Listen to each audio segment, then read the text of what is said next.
Dr. Adriana Popescu. I'm really excited to have with me today as my guest, Lauren Morgan. She is a trauma and recovery business coach, an energy master and mystic, and the founder of Wild Wisdom LLC. She empowers frustrated coaches, healers, and entrepreneurs to overcome imposter syndrome, their limiting beliefs, and self sabotage so they can turn their pain into purpose, transform their wounds into wisdom, and create their soul driven and heart centered business. Welcome, Lauren. Hello, thank you. I feel so honored and blessed to be here. It's such a blessing. Thank you so much. Thank you. And I would love to start off, as we always do on the show, with hearing a little bit more about you and your story. How did you get to this place where you're doing this incredible work that you're doing today? Oh, it's a beautiful question. And I have to admit, my story is a bit dramatic. I just turned 37 just a few weeks ago. And I realized at this time that is a good portion of my life, like probably more than half of it, I spent my life really miserable. Like I was not happy at all. So this person I am now that's like funky and I think I'm hilarious, a good sense of humor. I'm always smiling. I'm a little bit feral. I don't like to brush my hair. All these things that are really unique to me. I was a completely different person. And because by age 11, I was clinically depressed. My teenage years were filled with me burning my own flesh to mask my emotional pain. By the time I turned 19, I'd already tried to kill myself 4 different times. I still remember like the weight of the gun in my hand and even the sound that it made when it misfired. In my 20s were not much better. Self-destructive behavior, using drugs still to mask my emotional pain, making myself throw up to feel smaller, to feel beautiful, to fit in, so much self-destruction.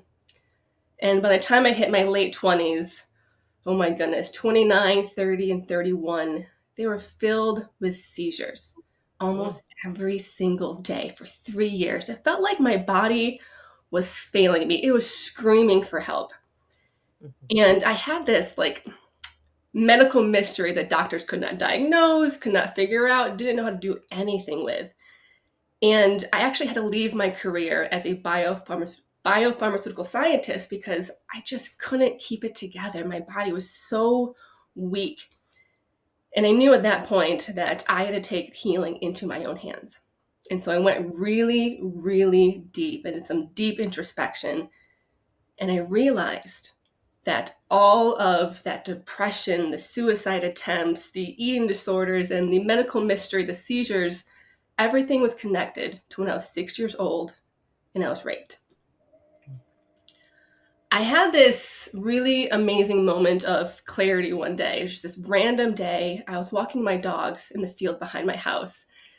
And I can remember it so vividly because like the sky was like the perfect color blue. There was a light wind going through my hair, across my face.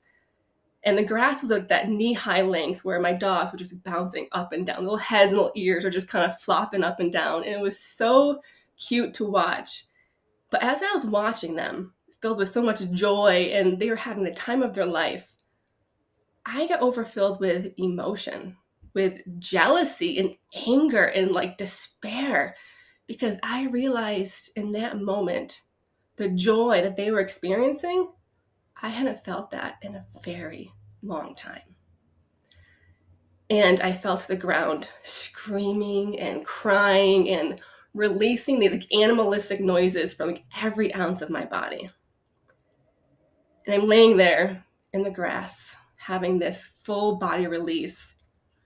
And I lifted 2 middle fingers up to the sky and gave God, source, universe, creator a giant double fuck you. That's just where I was in that moment. I was not holding back. I had a big curse out session with, Megan up there.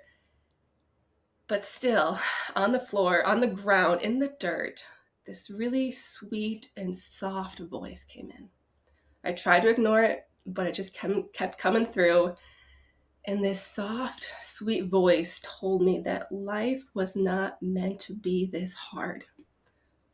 Life was not meant to be this difficult or painful. And in that moment, whew, that's when everything really shifted. That's when I made a promise to myself, probably for the very first time, to take care of me. I wanted to know what self-love really felt like. I wanted to know what the authentic joy and true happiness really felt like. So I started to dive into these modalities such as Ayurveda, which showed me all the ways that my body was so out of balance and screaming for help. Shamanism showed me all the ways that trauma was imprinted on my energy. And hypnosis showed me the ways that I could dive deep into my unconscious and just bring things forward with tenderness and care and love. And I didn't just do like the surface level work. I went in deep, the uncomfortable, soul shaking, screaming sort of deep level of work. And these modalities, they weren't just things I studied. They became a part of me. I started to live that lifestyle. And when I really focused on my own inner healing and just putting me first for the very first time, it felt like uncharted territory, a little scary at first, but life really came around for me in a whole new way. And that's when I realized that this was what I was meant to do. I was meant to give this to the world in my own unique way. And that's what started to happen. And I just started to work with entrepreneurs, other spiritual seekers who are still like feeling so restricted by the core beliefs that they've had maybe since they were a young child, or something scary that happened to them. And they're still telling themselves that's who they are. And they base the rest of their life on a certain situation or a saying or something that they're telling themselves. It's just not fitting them anymore. And that's where I am today, just feeling so empowered and authentic. And yeah, I don't brush my hair and I freaking love it. And just allowing other people to serve in their own unique way, and also breaking the mold of what selling is, because that's just another box we tend to put ourselves in. So find the authentic leadership, however it comes forward. What an incredible story. And so apropos to these times I think that we're living in, where so many people I think can relate to that experience of having had traumatic, painful experiences and feeling wrecked and devastated, and the limiting beliefs, which I definitely want to explore more with you, the limiting beliefs that come from having experiences like that, right? Things like I'm so broken or damaged, like there's no way I could ever heal from this. What, just out of curiosity, like when people who've had those experiences come to you in this space of feeling so broken and defeated, like what words do you offer them? Or like, do you share your story? Or like, how can you help someone who feels so devastated, like find hope again to move forward? Yeah, that is a great question. And it's one of those things where everything is so unique to the person, right? There is no like definite path of moving forward. But the first thing we have to do is to learn what it is to love ourselves. And even those uncomfortable moments where, yes, we probably had some self destructive behavior that maybe we are not proud of, but we have to love ourselves through those pieces by shaming them and pretending they didn't happen, or just filling ourselves with more despair and more regret isn't going to help us move forward. And I feel like that's really the number one thing that a lot of us need, or that struggle with, is how do we love ourselves even in those times where we were harmful to our own body and to our own mind, our own spirit. Mhm.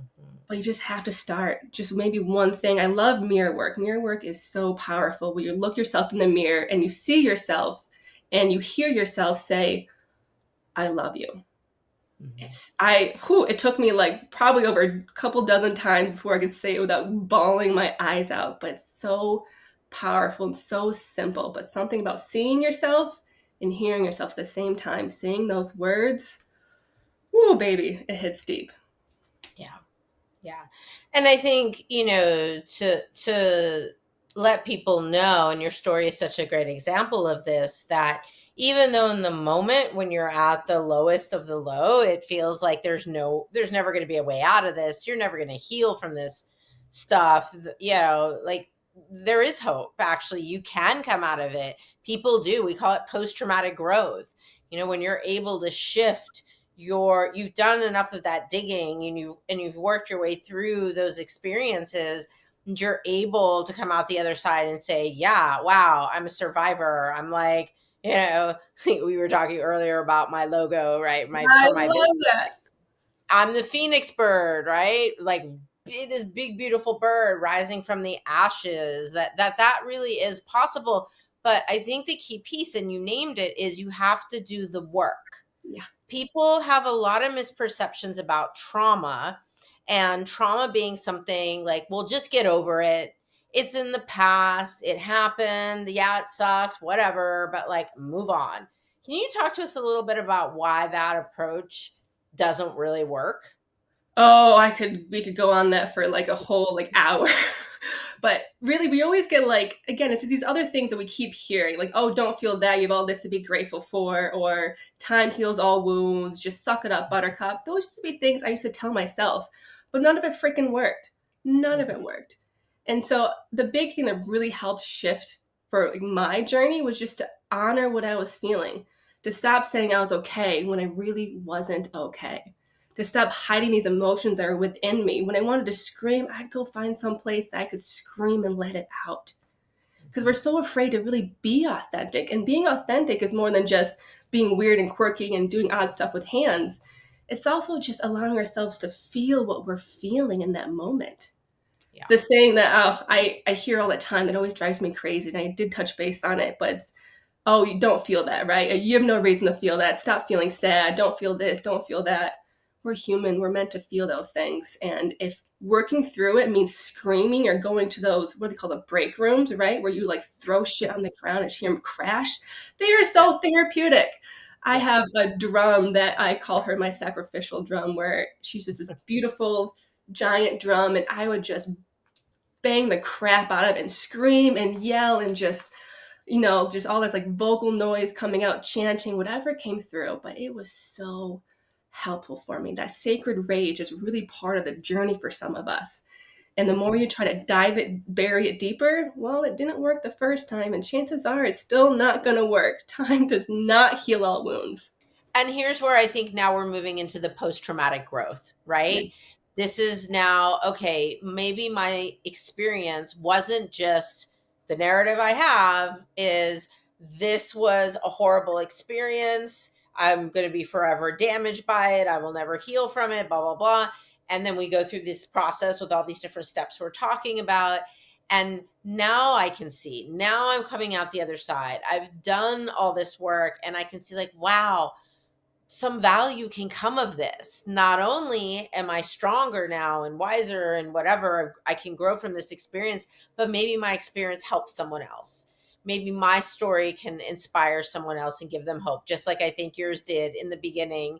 You know, when we first started talking, and thank you for being so vulnerable and authentic in the sharing of your story throughout this, because even if one person is touched by that, even if one person, um, you're offering them a different perspective or a little aha goes off for them, like, then your experience is of value. It's not just this terrible thing that's stuck there. Absolutely. And someone used to tell me that once you have trauma, you always have trauma. You should learn how to live with it. And I don't believe with that whatsoever. I used to, right? Until you kind of get through it and you see that that's not the case at all. That's where they were in their journey. And there really is a way to move through your trauma where I'm at the point now where I don't wish it never happened anymore, Yeah. because I can see all the things that came through it because I did that work. I honored myself and I knew I was worth so much more than where I was. And it gave me just so many more gifts, right? The amount of space I can hold for other people, this healing modality that I have now with my own practice, and just so many other things that just help me find who I really am and what I want to offer the world. Yes. And you It's have so many offerings too. I really want to highlight that as well. Let's talk a little bit about, you've got some ebooks, you have a website, you work with people. How can people find out more about all of this? Yes, wonderful. I would suggest they go to my website, wildwisdomcoach.com. And there's so much amazing information on there. There's my two ebooks, Wild Warrior and From Trauma to Transcendence, which are both personal stories about just like really overcoming that deep shit.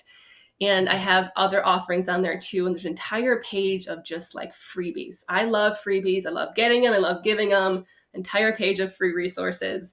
And if you're just kind of still curious and just kind of want to stalk me on Instagram a little bit, my handle is Lauren's Wild Wisdom. Wonderful. Thank you so much, Lauren, for this. I think this was a very powerful conversation we've had. I'm super grateful to you and your willingness to show up so authentically as yourself in this wonderful, empowered way. I hope that what we've talked about today has inspired people, given them some hope, given them a different perspective. Any final thoughts for us? I would just say, just own who you are, because everyone here is just, all your listeners and every person is just, they're so full of magic. And even the days that don't feel so freaking good, find something, one little piece that you're thankful for, because being full of gratitude can really shift things. And just be authentic. Just be you. Be quirky. Be weird. Do weird things with hands. Don't brush your hair. Whatever it is, own yourself. Just own it. Oh, wise, wise words. Thank you so much, Lauren. Thank you so much, audience, for tuning in today. If you have been moved by this episode, if you think it might help someone else, please do share it. Like, comment, subscribe, review, all the things that will allow this podcast to get out there in the hands of more people. Thank you so much.